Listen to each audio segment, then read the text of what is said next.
Everything I do for BERT. Everything I do for BERT. Some may think BERT's not much, but they like his gentle touch. So everything I do, just between me and you, everything I do for BERT.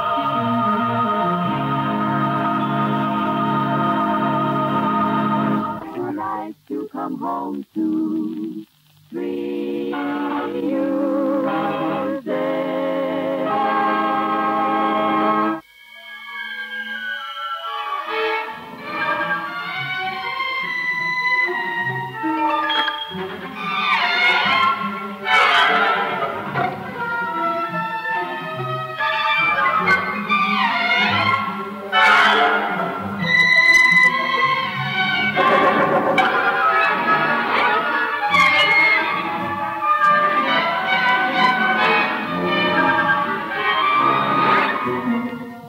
Again to our studios, Vincent Price. BERT, lovely to be with you.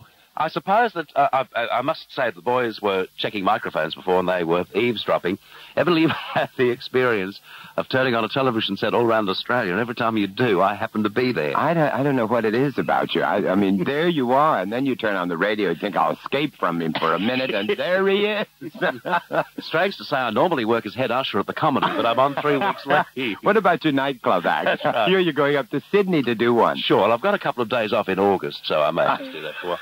Vincent, I had some friends in the audience last night, and they told me that it was a great opening night. Oh, it was a wonderful audience. I was really delighted. Opening night audiences worry all actors, you know, because they're there for all sorts of reasons other than to see the play. Mm. And they were really very warm and wonderful and attentive and appreciative, and so I couldn't have been happier. I heard you speaking with Peter Couchman yesterday, and you made a very interesting comment about the earliness of you getting to the theatre. I mean, one would assume that you're a perfectionist anyway with the score you've got on the board, but evidently you leave nothing to chance at all. No way. I get out there, I check the lights, I check the sound, you know, I check the theater, because every theater is a different kind of listener. You know, theaters are listeners, all those people who are going to be in it at some time, and so you must know what the acoustics are. It's fascinating, it really is, and difficult, you know. You must make your adjustments to theaters. So, you know, you make a comparison, say, to the Festival Theatre in Adelaide, mm-hmm. to the Dear Little Comedy. Now, just how much change do you have to make in your performance? Well, it's a question of projection. I played in a very famous theater in Tempe, Arizona, designed by Frank Lloyd Wright, which holds 3,500 people, and the night I played there, it was packed and jammed, and I thought, oh, my God, one poor man in front of 3,500. But it works, you know. I got out and I tried it in the afternoon when it was empty, and to find out what your focus is, because in a one-man show, the audience are your other actors. And it's very important that you know where they are. You know where the aisles are, so you suddenly aren't referring to somebody who isn't there. And the aisles are in different places and all that. The ideal kind of theater is the comedy. I was just watching you then. You were gesticulating, and I'm looking at your hands, which are quite beautiful, artistic hands. And I remember reading once that you and Van Heflin, you were given a tremendous rap. In Australia, rap means good, incidentally, for the use of your hands in acting. And I mentioned this to Van Heflin, who was over here in 1970, a year before his death. And he said the only thing that he could understand when someone referred to acting with your hands was that if you had the ability to know what to do with your hands, the actor who is in trouble is the one who doesn't know what to do with his hands. Absolutely true. In this play, I try, because I am alone, to cut the use of my hands to an absolute minimum.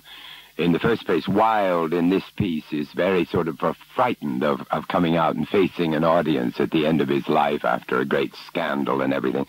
And he's not about to embrace the audience right away. He wants, first of all, to sort of hold himself in, and it's very much calculated what I do with my hands. When you're doing a one-man show, you've just mentioned the term alone out there. Is it also lonely out there? You've heard about the loneliness of the long-distance runner. Well, this is the next thing, let me tell you. you are alone. You know, you can't turn around and look at another actor and say, why didn't you say it right? Yeah. It's a lonely thing, but it's a great challenge. And I've been a lecturer for, 30 years now in 300-400 colleges all over America and Canada. And I know the thing of being alone on a stage and having to hold an audience, which has helped me a great deal in this play, because it is a lecture in a funny way, and yet it's a revelation of character as he gets a little drunk in the second act and goes overboard, you know, and lets out a few secrets of his life and then pulls himself back. I suppose, too, talking about the loneliness out there, it's not only the loneliness out on stage, but it would be very quiet backstage. Yes, it is. And it's so dear of Coral, you know, who is really one of the best actresses on the English stage. And she felt that she travels with me almost everywhere. And she said, I just think it's not fair for somebody to be alone all night in the theater and on the stage and come home and sit in a motel or a hotel room and be alone, too. And we've had a wonderful experience around the country, you know, around the world, actually, now.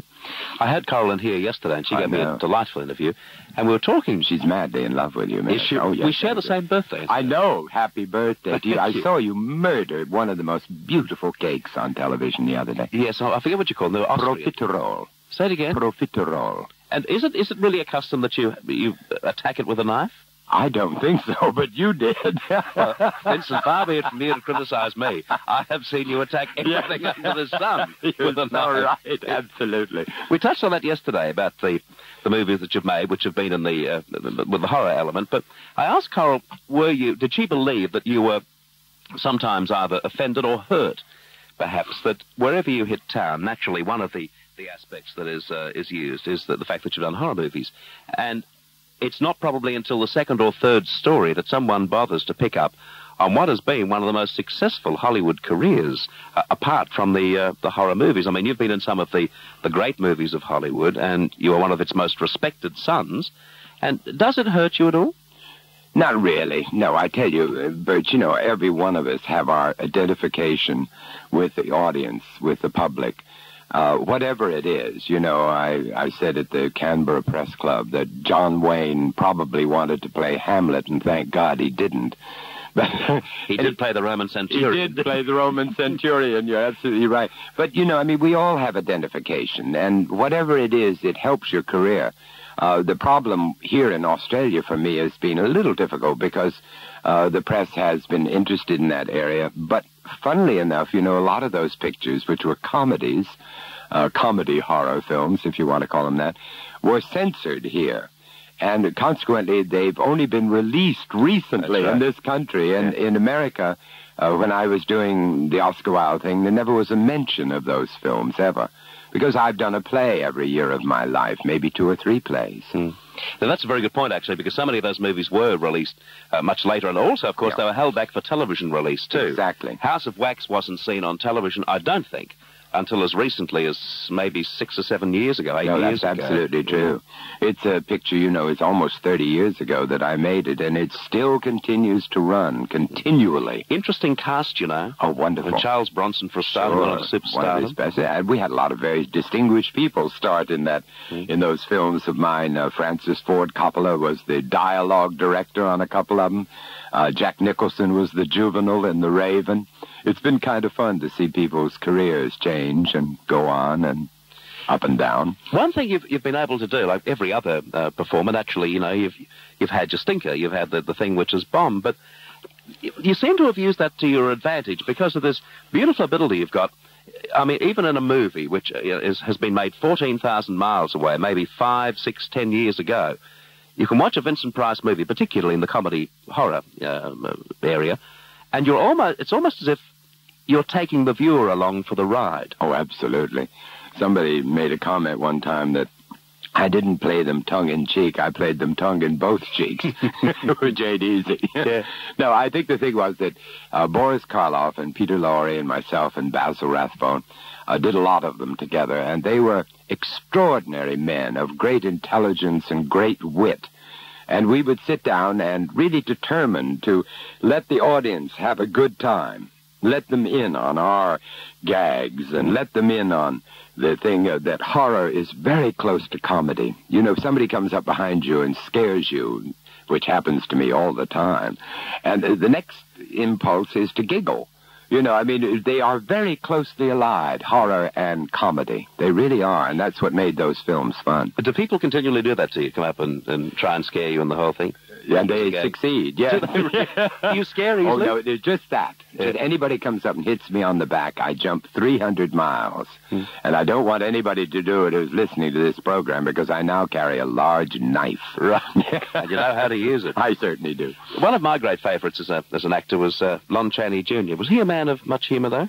Lon was a very ill man, an awful lot of his life. And when I knew him, I only did one film with him. He was a man who was very withdrawn, and consequently I didn't see a great deal of humor in him. The other people who, Boris, who was really very crippled with arthritis and everything, was a man who never lost his sense of humor. I think Lon really resented the image of his father, you know, who was really the great master of that kind of film. And, you know, I mean, nobody should be called anything junior. You know, it's a terrible sort of curse. I'm a junior. But my father would never let me use it. He said, you're your own fella. You know, do your own thing. And it's very important. And Lon really did have a very distinguished career. And then he got sort of thrown into reproductions of his father's kind of pictures. And it was very, very sad. Well, his performance, I wasn't old enough to see Broderick Crawford on Broadway. Yeah. But evidently Broderick Crawford's theatrical reading of it was just out of this world. Oh, wonderful, wonderful. But Lon Chaney, I mean, for us it was out of left field because we'd not seen him in anything nearly as serious as that before. No, he was superb. He was superb. But it's very difficult for actors, you know. I mean, you do get typed. And I did a program, a talk show the other day with Orson Welles, who I was in the beginning of his career. I was in the Mercury Theater with him. And we started to talk about the funny things that we've had to do to survive. You know, you do everything in this business to survive, because the minute you leave, people forget you. There's a game show in America called Hollywood Squares, which is a huge success. I've done 900 of them, you know, and it's kind of sending yourself up, which I think people like to see you do. You send yourself up. Yes, Peter Marshall, who's the best host I've ever known on a talk show. You send yourself up every once in a while. You know, you have great fun with the other people you're working with. You're really an extraordinary master. Well, thank you, Vincent. That'll embarrass you. Well, it has embarrassed me, but it's also pleased me. You mentioned Orson Welles. I saw him interviewed on a Dinah Shore show a couple of months ago now, and I've always been a great fan of his. But I'd not realized until I saw him in this situation with Dinah Shore what a warm and generous and loving man he is. He must be a delightful man, is he? He is. He's a marvelous man. It really is a kind of a sad career in a funny way. Orson, when we started the Mercury Theater, and he did A Modern Dress, Julius Caesar, and then I did the next two plays with him, Shaw's Heartbreak House and Elizabethan comedy called, I can't remember what it was. But anyway, Orson was 21 years old, and this extraordinary talent, mostly as a director. But he had a great desire to be an actor, and he should have remained as a director-actor. But he didn't. He went out to Hollywood and did Citizen Kane, which is one of the great films, and actor-director. And then he went on and never really could give up the thing of acting. And I think if Orson had remained a director, he would have been the greatest director in the American theater. Yeah. Without a question. Don't you think also, too, that perhaps some other producers and directors got hold of the performance that he gave in Citizen Kane and then allowed Orson Welles to almost make a parody of what he'd done so brilliantly? Yes, absolutely. And Orson, you know, really, he couldn't cope with the fame that came so early in his life. He kind of retired for a while and went to live in Europe, and really should have stayed right in the middle of Broadway. He should have been right there working all the time. But at 21, it's kind of hard to take that kind of fame. You seem to have handled the fame and success that you've enjoyed very well, Vincent. From reports from people who know you in Hollywood, it's never affected your life. Your lifestyle is one that you pursue with a great deal of fun and enjoyment, and you take your work very seriously. But how do you manage to turn off? I mean, we're talking before about the fact that when you're hit with a bomb, I mean, you just come back bigger